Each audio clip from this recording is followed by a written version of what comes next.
Usha Patel garden and blog में आपका स्वागत है। मैं उषा पटेल, आपकी गार्डनिंग दोस्त। तो आज हम बात करेंगे तुलसी प्लांट के बारे में। तुलसी एक शुभ प्लांट माना जाता है, उसको लक्ष्मी जी का वास माना जाता है और इसकी माला विष्णु भगवान को अर्पण होती है। और तुलसी जी को लक्ष्मी जी का रूप माना जाता है। तो आज इस तुलसी जी के प्लांट को कैसे घना करें, गर्मी में उसको कैसी केयर करें, इसके पत्ते को कैसे बड़ा करें, उसको कौन सी खाद दें, कैसे पानी दें, ये सारी बातें मैं आज आपको बताऊंगी। जब हम तुलसी का प्लांट गमले में लगाते हैं तो हमें उसकी ज़्यादा केयर करनी पड़ती है।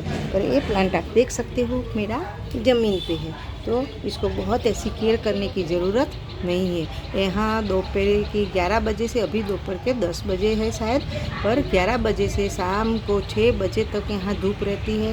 फिर भी आप देख सकते हो कितना घना और कितना बड़े बड़े पत्ते वाले मेरा प्लांट है। और ये प्लांट थोड़ा सा नया है, मतलब थोड़ा सा नया है। और ये वाला जो मेरा पुराना प्लांट है, तो आप देख सकते हो कि कितना बड़ा हो गया है।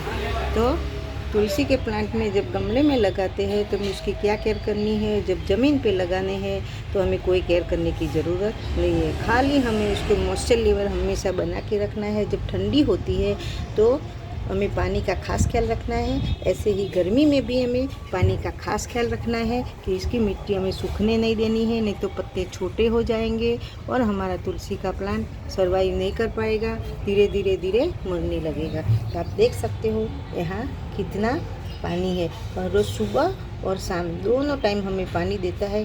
कितनी ढेर सारी चिट्टियाँ हैं, फिर भी मेरे प्लांट को कुछ नहीं हुआ है। यहाँ देखो, आपके यहाँ ऐसा पत्ता लगे तो समझ जाना चाहिए कि हमारे प्लांट में कि फंगस का अटैक हुआ है। तो हमें ऐसे पत्ते तोड़ के हमारे प्लांट से अलग कर देना है, नहीं तो फिर सारा प्लांट खराब हो जाएगा और हमारे सारे प्लांट में ऐसे फंगस लग जाएगा। जो ऐसा फंगस लग गया तो ऐसा पत्ता को अलग कर दो। पर ज़मीन में है तो हमें कोई ऐसी खाद देने की ज़रूरत नहीं होती है।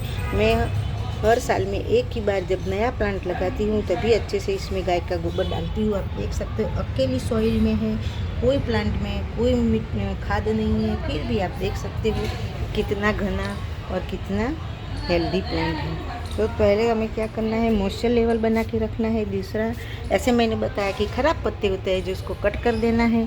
तीसरा काम हमें वही करना है कि इसकी जो मंजरी होती है, इसके सीड्स बनने लगते हैं तो हमें इसको तोड़ के अलग कर देना है। क्योंकि जब सीड्स बनना शुरू हो जाता है तो प्लांट हमारा उसकी ग्रोथ रोक देता है और उसका पूरा ध्यान जो होता है अपने सीड्स में चला जाता है, तो हमारा प्लांट की ग्रोथ रुक जाती है। इसलिए हमें हमारे प्लांट में मंजरी को तोड़ देना है। और इसको ऐसे आपको इसका सीड्स चाहिए तो 1-2 जगह के रखो और ऐसे सूख जाए, फिर हम इसको गमले में नीचे ही डाल देंगे। तो क्या होता है, जैसे बारिश आ जाएगी तो इसका ढेरों प्लांट बनके तैयार हो जाएगा। तो फिर अभी मैं दिखाती हूँ गमले में है तो हमें गमले में कैसे केयर करना है, कैसे पानी देना है और कौन सी खाद देनी है, वो मैं आपको बताती हूँ। तो मैंने प्लांट आपको ज़मीन में दिखाया, अब ये मेरा प्लांट गमले में है। तो गमले में भी आप देख सकते हो मेरा प्लांट कितना हेल्दी है और कितने बड़े बड़े पत्ते हैं। तो ऐसे हमारे प्लांट गमले में है तो हमें कौन सी केयर करनी है वो मैं आज बताती हूँ। क्योंकि ज़मीन में होते हैं तो हमें कुछ ऐसी केयर करने की ज़रूरत नहीं है, खाली गर्मी में हमें उसको मॉइस्चर लेवल बना के रखना है। पर जब हमारा प्लांट हम ज़मीन में नहीं गमले में लगाते हैं, क्योंकि आज सब शहरों में ज़मीन कहाँ है, मेरे पास भी नहीं है, तो हम गमले में ही गार्डनिंग करते हैं। फ्लैटों में रहते हैं, बंगलों में भी ज़मीन नहीं होती है, छोटे छोटे बंगलों में भी, तो हम गार्डनिंग का शौक़ है तो हम गमले में गार्डनिंग करते हैं। तो इसलिए हमें जब गमले में तुलसी जी का पौधा लगाते हैं तो हमें खास उसको भी मॉइस्चर लेवल बना के रखना है। बहुत गर्मी है तभी, जब ठंड होती है तब भी हमें मिट्टी सूखे नहीं तब तक पानी नहीं देना है, और जब गर्मी होती है तो गर्मी में हमेशा इसका मॉइस्चर लेवल बना के रखना है। और ऐसे जो पत्ते मेरे जो थोड़े से पीले और बहुत बड़े हो गए थे तो मैंने निकाल दिया था, मैंने अंदर ऐसे ही डाल दिया था।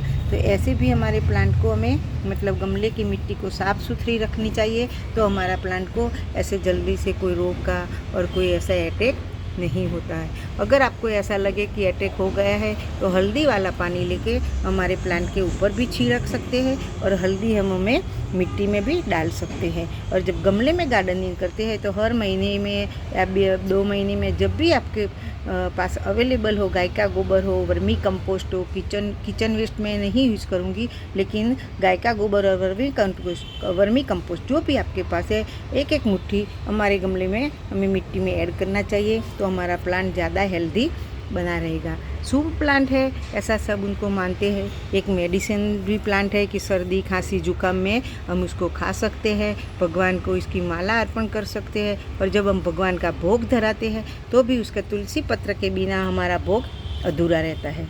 तो ऐसा इसका महत्व होने के कारण हमें उसको शुभ प्लांट माना जाता है।